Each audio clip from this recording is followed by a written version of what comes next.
Trickling streams in the North Carolina mountains turned to raging rivers after Helene dumped record-setting rain. The water wiped away roads, homes, entire towns. I'm hopeful that they will look at this recent disaster and it will cause a complete paradigm shift. Kim Wooten is an engineer and serves on the North Carolina Building Code Council.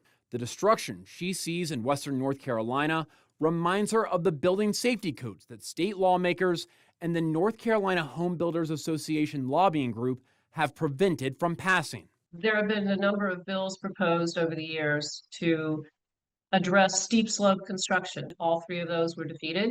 Local jurisdictions tried to adopt sane, safe, steep slope construction methods, and those were also opposed or weakened. But it's not just what's been blocked, it's what lawmakers and the NCHBA have passed. What it does is it erodes the safety and security that's supposed to be written into the building code. State Representative Laura Budd opposed two recent bills pushed by the HBA, even though she's also an attorney practicing construction litigation. Most of my clients are licensed general contractors, they are licensed trades, and not a single solitary one of them is in favor of this. Republican legislators backed by the North Carolina Home Builders Association filed a bill in 2023 that essentially blocks North Carolina from adopting newly updated codes until 2031. Governor Roy Cooper vetoed it, warning it could cause the state to lose FEMA funding, but the legislature overrode his veto.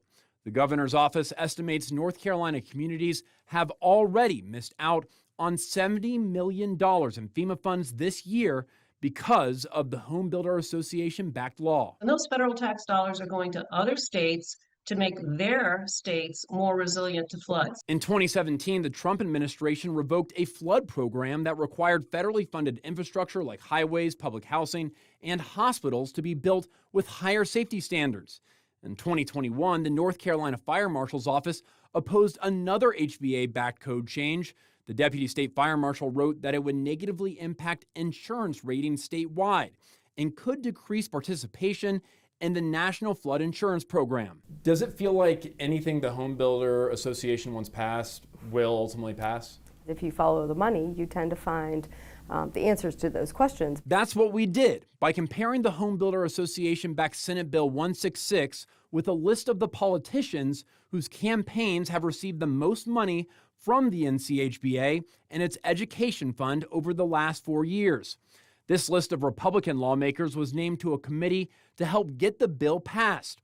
6 of the group has received more than $377,000 towards their election campaigns from the Home Builder Association and its education fund. But it's not just Republicans. To override the governor's veto, Democrats had to play a part too. 5 Democrats who voted to override the veto received more than $120,000 from the NCHBA and its education fund. Do voters want a safe home? Do they want a home that's cost effective? Do they want a home that won't blow away in a hurricane, that will stay anchored during a flood? That's up for voters to say.